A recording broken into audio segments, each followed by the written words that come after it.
Good morning guys! Ngayon magkakaroon tayo ng konting tutorial kung paano mag-install ng straight bull na barrel. Meron tayo ditong bar stock, mga match grade barrel na straight bull po ito. And disclaimer lang po, hindi natin itong pwedeng i-install sa regular frame na, as a regular slide natin. Kasi yung slide ko po may cut na po dyan. Abang niya siya sa tawag dito para sa straight bull. Ayan, nakakat na po siya. Pansin niyo po, tatlo na po yung locking lugs niya. Ayan, meron siyang locking lugs din. Ito 1, 2, 3. Sa mga regular na slide po na pang burr barrel or pang standard ramp or standard bushing na barrel, dalawa lang po yung locking lugs niya. Yan. So ito tatlo na, kasi ang dati pong nakakabit dito ito yung naka-tungsten natin na barrel. So magpapalit po ako ng straight bull. Yan, i-install natin kayo step by step, turo po sa inyo. Disclaimer, kailangan lang po meron po tayong konting knowledge sa barrel kung paano mag basic parts, mga sizes nya. So yan, or pagka meron naman kayong budget, pwede naman kayong mag-consult sa mga gunsmith po natin. So ang mga basic tools na kailangan po natin ay simple lang. Meron tayong round file, meron tayong flat na file, pero yung side nito smooth, hindi po siya nakaka-grind. Ayan, smooth yan. Caliper, yan, kailangan precise ang caliper natin. So isi-zero natin yan. Yan, mga punch tool. Meron tayong block dito. So measurement muna tayo. Ang una po natin kailangan sukatin dito ay yung slide opening mo from here to here. Yan, from here to here, sukatin natin yan. Ang next naman ay from here to outside ng slide mo. Yan, sukatin natin siya. Kailangan precise ang ating pagsukat. Kailangan naka 0, 375 dito. So isusulat lang natin yan. Sinulat ko na 375 yung barrel opening natin. Yan, 375. Tapos next natin may measure yung dito, yung thickness ng slide hanggang dun sa outside diameter nya. 282 thousandths. So pag in-add natin yung dalawa yan from here to here outside ng slide ay 657 thousandths. Okay, set natin sa 282. Sa 282 sukat ko kanina, 1 inch. Yan. So ang next naman na gagawin natin ay papasok natin yung ating barrel na bago, para masigurado natin na diretso siya. Wala tayong alignment block, so gagamitin natin yung kanyang frame. Pasok natin siya dito. Yan, kailangan ayan, align siya. So from here, kailangan naman natin i-measure yung outside diameter ng barrel hood o ng barrel hood from here hanggang outside diameter ng frame, ay ng slide, sorry. Yan. So okay, kailangan precise ang measurement natin. 694,000 of an inch. 692. Yan, thousandths of an inch. 192 thousandths of an inch. Yan. Muna natin ito. Yan, 692 thousandths of an inch. So ngayon, pag sinubtract mo yan, again, need natin maging precise yung measurement natin dito. Ang barrel hood natin ay 460 thousandths. Re-remove tayo na 55 thousandths. So na magiging 455 dapat ang measurement natin, 460. So ito po yung measurement ng actual hood natin, 460 thousandths of an inch. Ito naman yung barrel hood opening ng frame, 375. So pag sinubtract niyo po yan, ang kailangan nating itanggalin sa barrel hood ay 0.85 thousandths of an inch. So kunin natin yan, siguro pa-file natin sa may hood opening dito. Pa-file natin dito sa may right side. Yan, kunin natin yung 85 thousandths. Medyo malaki nga naman siya. Babawasin tayo sa kabila. Tumatama rin siya sa kabila. So kunin natin itong maliit na part dito. Kunin natin. Sumarap na siya. Okay. Start natin yung file.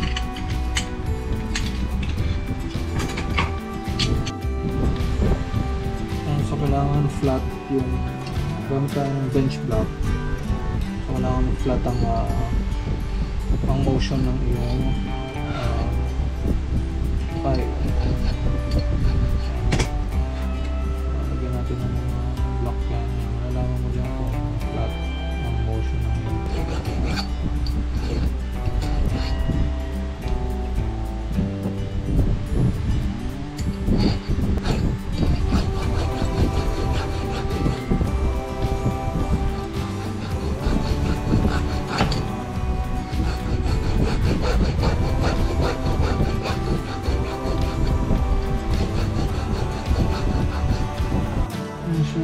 minamark ko lang siya ng red para malaman ko kung pantay yung kain ng kanyang ng file ko.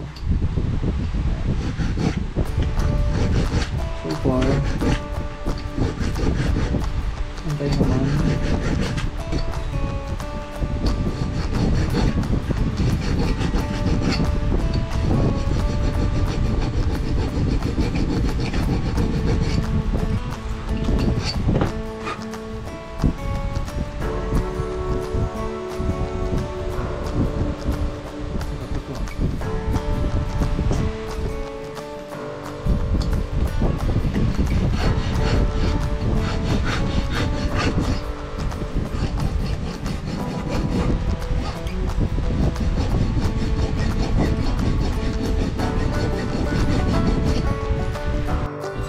Bawasan natin siya ng konti. I'm sure hindi pa siya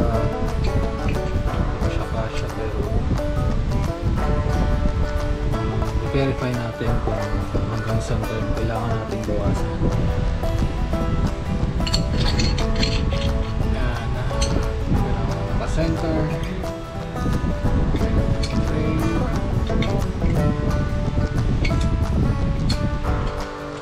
Yan, kita nyo, konti na lang.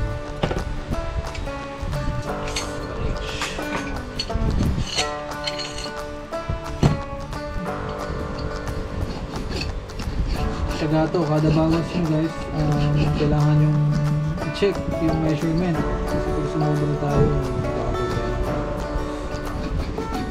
mahal pa naman yung barrel. Siguro nasa nakuha ko ito ng 27 sa speed edge. So same stroke lang gamit natin dito kasi naabot na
tuloy-tuloy lang natin.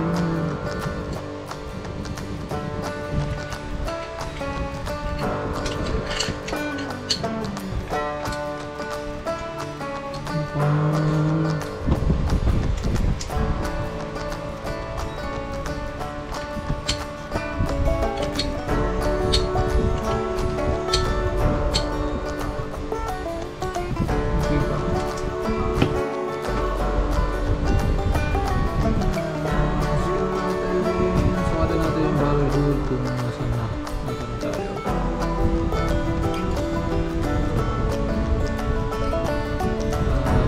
392,000 sa inch. So ang nahabol natin ay 375, which is yung barrel hood opening ng slide. Siguro ano tayo sa 373 or 74. Pwede tayo. Marker. And then ano lang natin. Isa pa lang, pantay na agad. So wala tayong problema dito kasi maliliit ang stroke natin dito, pero nararamdaman ko na kinakain talaga siya ng talim ng kakain. Hanggang sa umabot tayo sa ating measurement.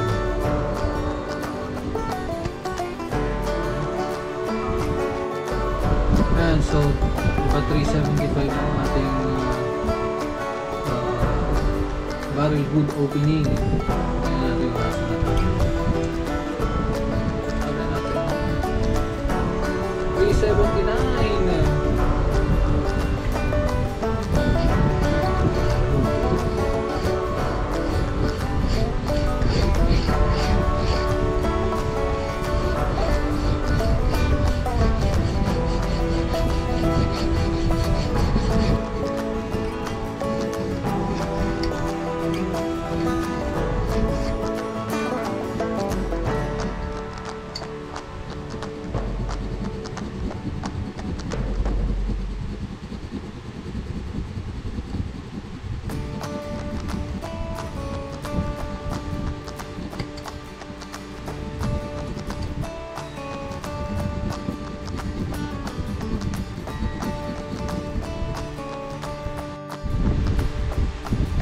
And so nakatsaga natin, na-achieve na natin yung kanyang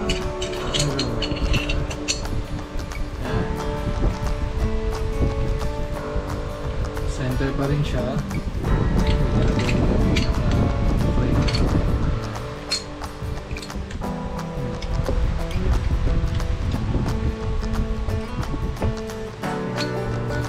Hood natin pasok na sa hood opening.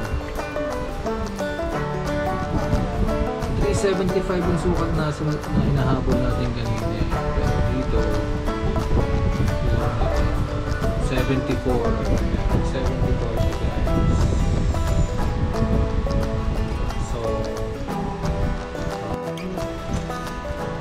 next naman, since wala tayong pansukat ng locking lug simula sa first locking lug hanggang dito sa beach face, gagawin ko, susukatin ko yung lumang barrel. So lumang barrel natin, sukatin ko yung from barrel hood hanggang sa unang locking lug sa 1.3.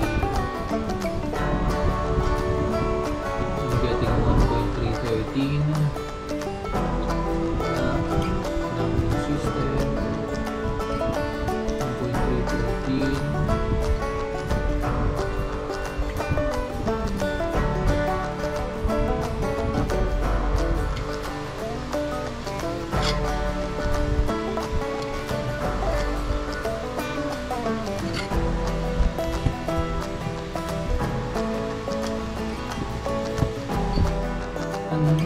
Dito naman kumuha ako ng yung flat surface para naka-elevate siya. Habang nagpa-file ako dito, steady, stable yung aking ating barrel.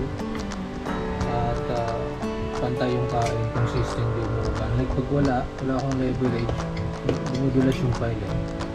So ito, yan. Pero flat surface, since flat naman to, hindi naman nagagamit.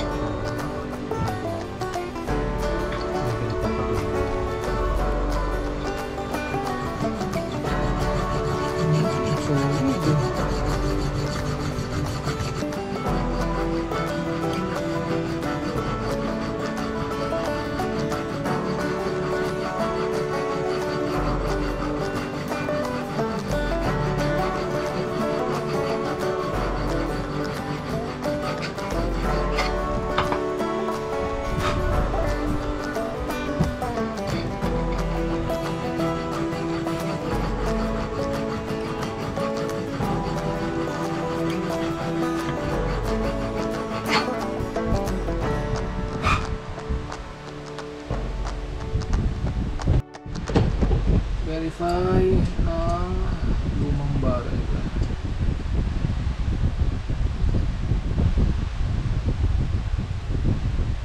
.311 kanina, 1.312 siguro kunin natin. 1.320.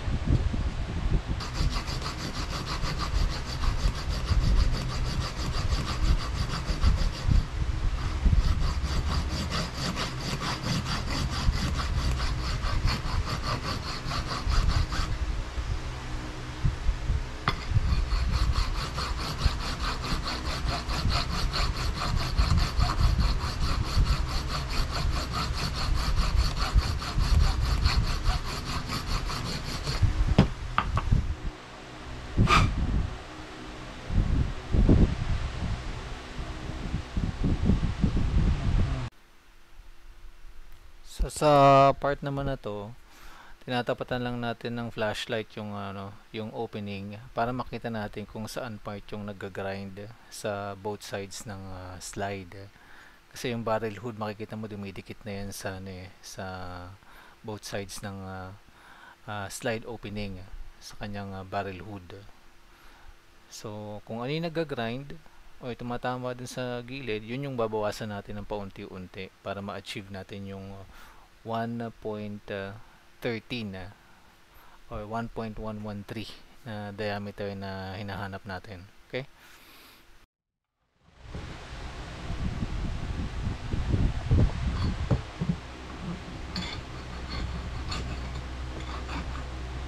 Lalak na siya.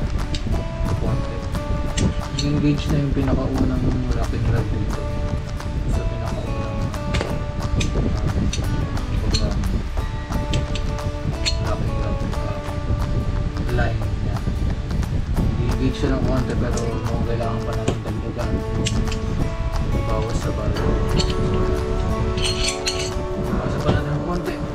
Little bit.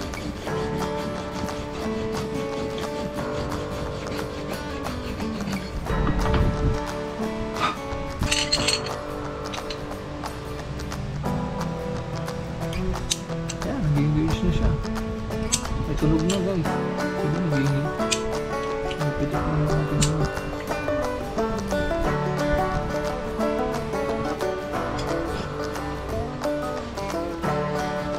Nandito tayo sa katotohanan.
So, dito naman guys, na-achieve na natin yung Tapos locking lug engagement niya. So, ang ginawa natin, gumamit lang tayo ng empty case na walang primer. Lalagay lang natin sa loob ng chamber. Saka natin ngayon ilalagay yung barrel para make sure na nakalock siya sa locking lugs. Then silipin natin yung firing pin kung diretso ba, kung nakasipat ba yung firing pin dun sa butas. Kaya so nakita nyo na iisa na lang yung butas na nakikita nyo.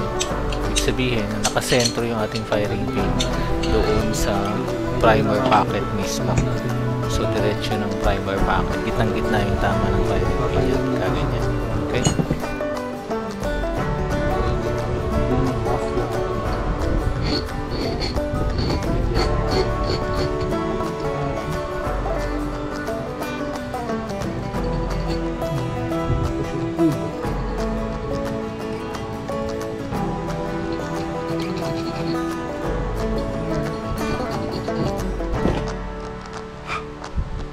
Verify. Naglit na. Nakasagad na yung link niyan.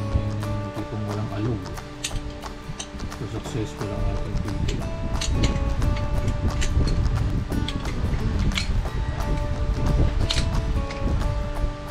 Set na yung barrel dito. Kasi silipin natin yung ano. Kailangan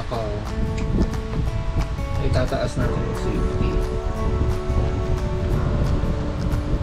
Tatapat natin yung ating sure nakataas pa rin yung ating barrel as high as you can get. Tapos kung mapansin nyo, merong minark ko ng red yung part na i-grind natin. So unti-unti natin i-grind yan. I think barrel link na number 3 ang natin ating sukatan dito. Meron tong kasamang link, may kasama siyang link kung nabili ko. So ito na lang yung babasihan natin. Okay, na natin yung link. Medyo walang ka-play talaga to. Gagawin natin, we make sure na may papasok natin dito from here. Pero yung grinding natin yung kung dito ilang papasok natin, hindi siya kasya, sikip pa. Then lagay natin ito sa may barrel, sa may link natin sa slide.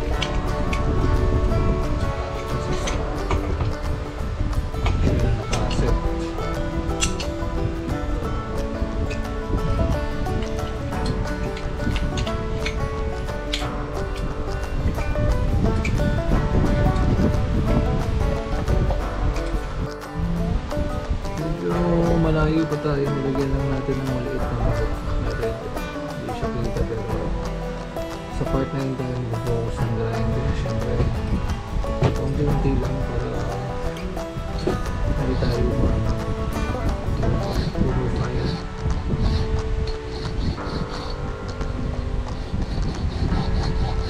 Para sa makita nyo yung kanyang sa commercial yung ating hindi rin pala siya sumusuot dito. Dito lang. Kasya na siya dito.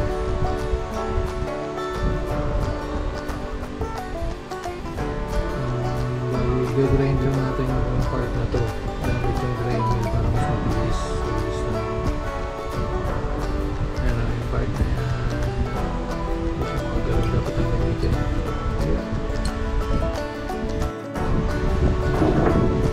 So ito na yung na-achieve natin. Dinremel lang natin yung mga excess material dito para umikot siya. Pero so far bukang kailangan pa ng konti. Skip pa. Ayan.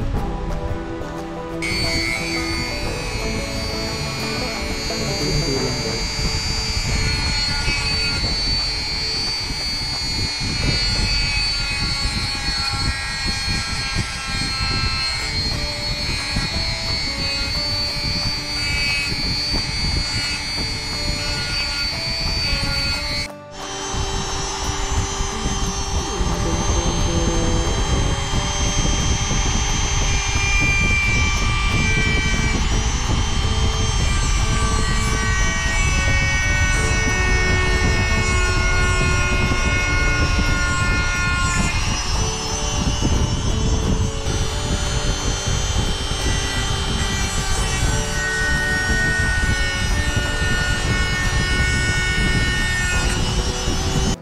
guys, na-achieve natin yung ating goal. Magalaw-galaw na siya. Tight fit pa rin, para wala nang play left and right kasi sakto lang sa bilog ng barrel nito. So yun ang hinahanap natin, fitting. So kung natin sa slide ngayon, naglalak siya.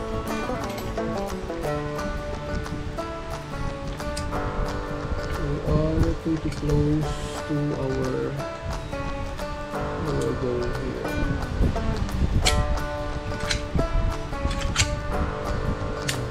Naglalak, walang play.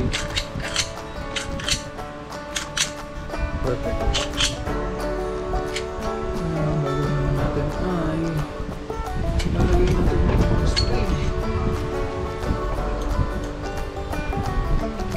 So, ilulog muna natin.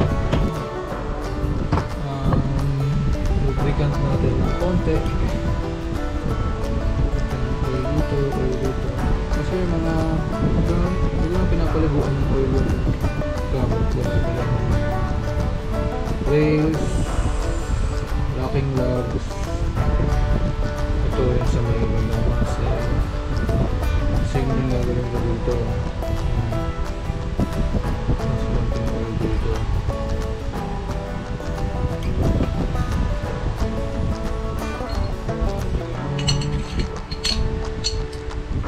Talagang naglag. Ayan, 5.25 inch so ito. So kailangan pa natin putulan. So meron tayong tropang gunsmith. Shoutout kay Kuya June Felipe.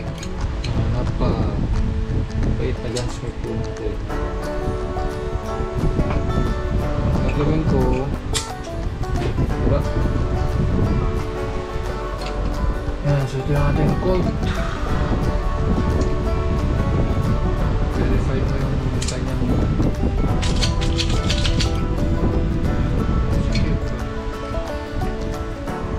play. Kahit nakataas pa yung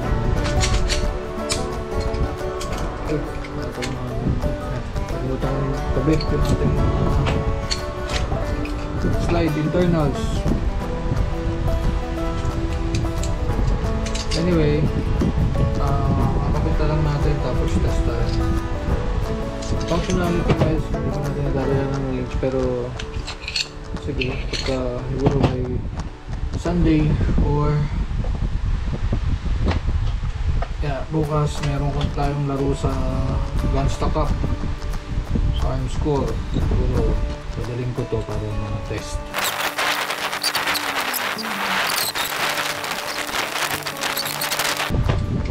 So sana guys meron kayong natutunan sa panagpupit ng barrel sa ating 40 caliber single stock. So ito, binuo ko to para ilaro natin sa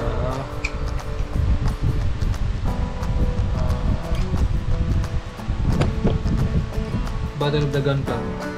Okay, so see you guys. Walang magazine tayong ginamit, so no need for safety check. Puro na safety check ko na to guys bago tayo mag-start kanina. Ayan siya. So sige, kita-kits tayo ulit. Kung may tanong kayo, comment ko lang sa baba. Okay, nandito tayo para sagutin. Subscribe, like and subscribe, share. Bye bye.